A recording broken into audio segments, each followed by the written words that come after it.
tuloy na raw talaga ang pag-ere ng It's Showtime sa GMA7 na siyang papalit sa dating oras ng natsuging tahanang pinakamasaya.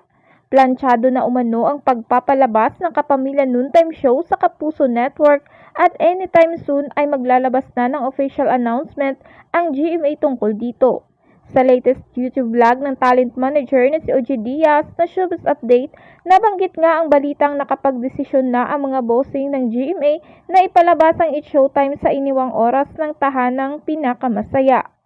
Say ni OG, ang Showtime na ang hahalili sa tahanang pinakamasaya at according sa kanilang source from GMA7 Camp, antayin na lamang daw natin this week ang gaganaping MediaCon ng mga bossing ng GMA at ABS-CBN. Kasama ang mga host ng It's Showtime para formal na i-announce ang pagtuntong ng It's Showtime bilang bagong noontime show ng GMA7 kapalit ng tahanang pinakamasaya.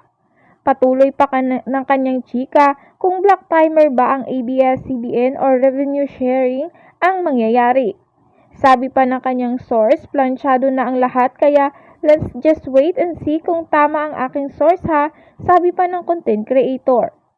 Ang magiging issue nga lang daw dito ay kung papayagan bang mag-promote ang mga artista ng ABS-CBN ng kanilang mga teleserye at iba pang project sa It's Showtime.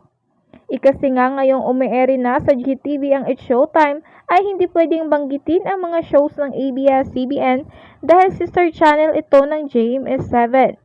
Dahil nga nasa GTV sila, behave dapat sila sa pagbanggit ng title ng show, kaya mga padapis lang, mga pailalim lang yung pagbanggit ng It's Showtime host kapag may nagpo-promote. Ilalo pa ngayon kung nasa GMA na ang It's Showtime, lalong hindi sila pwedeng mag-promote. Samantala, ayon kay OG Diaz, may mga nakakausap silang mga taga-GMA na nagsasabing parang hindi sila approve na ang It's Showtime nina Vice Ganda, Ann Curtis at Wong Navarro ang ipalit sa tahanang pinakamasaya. Sana raw ay gumawa na lang ng bagong show ang network para na rin sa issue ng identity o di kaya i-extend na lang ang oras ng TikTok clock ni Pokwang at Kim Atienza.